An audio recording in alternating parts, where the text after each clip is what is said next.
Ya, Shalom, saudara-saudara, saya Pendeta Nyoman Jepun. Saya sedang berada di Pergamus, tepatnya di Basilika Pergamus, tempat di mana gereja Basilika itu berdiri. Nah, saya mau ajak kita baca Wahyu pasal 2, ayat 12 sampai dengan ayat yang ke-17. Wahyu pasal 2, ayat 12 sampai ayat yang ke-17, tuliskanlah kepada malaikat jemaat Pergamus, inilah firman Dia yang memakai pedang yang tajam dan bermata dua. Aku tahu di mana engkau tinggal, yaitu di tempat takhta iblis, namun engkau berpegang pada namaku dan tidak menyangkal imanmu kepadaku, juga tidak ada pada zaman Antipas, saksiku yang setia kepadaku, yang dibunuh di hadapan kamu, di mana iblis tinggal. Meskipun demikian, aku mencela engkau dalam beberapa hal di antaramu, dan beberapa orang yang menganut ajaran Bileam, yang mengajar Balak untuk menyesatkan orang Israel, supaya mereka makan persembahan bagi berhala dan berzinah. Demikian juga ada padamu orang-orang yang berpegang pada ajaran pengikut Nikolaus. Sebab itu bertobatlah, jika tidak demikian aku akan segera datang kepadamu. Aku akan memerangi mereka dengan pedang yang di mulutku ini. Siapa bertelinga, hendaklah ia mendengar apa yang dikatakan Roh kepada jemaat-jemaat. Siapa yang menang kepadanya akan kuberikan mana yang tersembunyi. Dan aku akan mengaruniakan kepadanya batu putih yang diantaranya tertulis nama baru yang tidak diketahui oleh siapapun selain oleh yang menerimanya. Demikian firman Tuhan. Saya berharap bisa menunjukkan kepada saudara.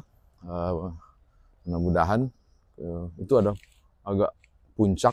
Dari sini mungkin masih bisa kelihatan puncaknya. Itu tempat penyembahan kepada seorang kaisar.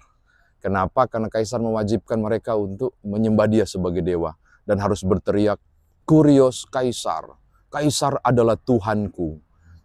Lalu kemudian juga di zaman itu pada jemaat Pergamus, dibangun juga kuil penyembahan berhala terhadap Zeus. Dan wah, itu luar biasa juga. Penyembahan-penyembahan yang luar biasa itu. Nah, saya ajak saudara untuk membayangkan juga yang warna merah ini. Ini adalah kuil penyembahan dulunya. Yang warna merah, di dalamnya kemudian dibangun basilika. Tapi tidak bisa saya nggak bisa lagi pindahin alatnya karena ini saya berperan sendiri. Tapi bukan saya mengatakan begini, betapa tidak mudahnya jemaat Pergamus ini. Kenapa? Kalau saudara baca tadi di teks kita di kitab Wahyu terhadap Yohanes, itu kondisi luar biasa loh mereka alami. Sesuatu yang dahsyat disampaikan kepada mereka. Aku tahu di mana engkau tinggal, yaitu di tempat takhta iblis. Kan di sini penyembahan Zeus yang luar biasa. Di situ mereka harus mengakui tentang penyembahan kepada kaisar. Yang saya tunjukkan itu, yang tadi itu harus ada penyembahan pada kaisar. Jadi betapa luar biasa kondisi yang sangat rumit dialami oleh jemaat Pergamus saat itu. Tetapi mereka tetap setia kepada Allah. Mereka tetap sungguh-sungguh setia dan mengabdi kepada Tuhan. Makanya mereka dipuji luar biasa. Bahkan ada muncul nama Antipas. Antipas itu salah satu tokoh yang kemudian dikorbankan pada waktu itu. Dalam tradisi, Antipas itu orang yang dipaksa untuk menghujat nama Tuhan Yesus pada zaman di gereja Pergamus ini, tapi dia menolak sampai dia dibakar hidup-hidup. Ada yang mengatakan kemungkinan direbus di air panas sampai mati. Tapi kita nggak dapat bibliografi tentang si Antipas itu siapa. Tapi yang pasti Tuhan bilang Antipas itu adalah umat orangku yang setia, saksiku yang setia kepadaku. Jadi Tuhan yang mengatakan tentang dia. Tapi catatan sejarah tidak menyebut tentang Antipas, hanya beberapa tradisi yang menyebut soal itu. Walaupun dipuji tentang kesetiaan dan hebatnya mereka bertahan di tengah tekanan kuasa kegelapan, penyembahan pada Baal, penyembahan pada dewa, tapi ada satu hal yang kurang dari mereka. Beberapa mereka, Alkitab mengatakan, beberapa dari mereka, di antara kamu ayat 14, ternyata masih menerima ajaran Bileam. Itu penyembahan berhala ya. Panjang lebar kalau mau menjelaskan tentang Bileam itu bisa saudara lihat pada kitab Bilangan pasal 22 sampai pasal 25 pun ada, tapi saya tidak akan jelaskan. Mereka kompromi tentang ajaran Bileam. Itu yang sangat disayangkan oleh Tuhan. Nah, saya kira itu saja. Nah, lalu bagaimana kita membawa dalam kehidupan beriman kita?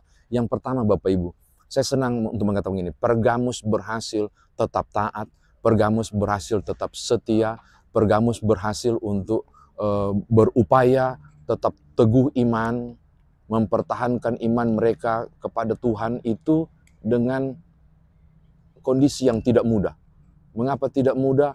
Karena mereka harus pertaruhkan nyawa demi iman percaya di tengah kuasa kegelapan yang begitu hebat, dengan ajaran penyembahan berhala yang begitu kuat. Saya mengatakan begini, tidak ada alasan bagi saudara untuk tidak tetap setia. Pergamus membuktikan hal itu yang cukup kuat. Mereka tetap setia. Bahkan Antipas berkorban luar biasa untuk kemuliaan Tuhan. Sejarah dunia, buku sejarah dunia tidak mencatat namanya. Tetapi menariknya, dicatat luar biasa justru oleh kitab Wahyu. Dan Tuhan yang sebut loh. Tuhan loh yang ngomong, bukan saya yang ngomong. Tuhan yang sebut. Apa yang saya mau katakan? Kalau saudara percaya sungguh kepada Tuhan, mungkin dunia tidak mengingat saudara. Tapi saya mau jamin satu hal. Tuhan mengingat saudara dan mencatatnya. Itu sangat penting untuk menunjukkan betapa hidup beriman ini menjadi hal yang luar biasa. Kepercayaan saudara, iman yang teguh, biarlah tercatat dalam kitab kehidupan. Tidak perlu dicatat dalam kitab sejarah. Terakhir, kompromi. Pergamus jatuh di kompromi. Hati-hati. Ajaran yang sesat jangan dikompromi. Nggak bisa. Katakan tidak pada berbagai ajaran sesat diwakili oleh Bileam tadi. Katakan tidak. Karena ternyata itu sangat melukai hati Tuhan. Tetap teguh, tetap beriman.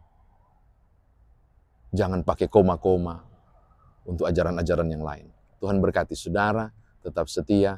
Kiranya nama saudara, seperti Antipas tadi, tercatat karena menyenangkan hati Tuhan. Tuhan berkati saudara-saudara. Haleluya.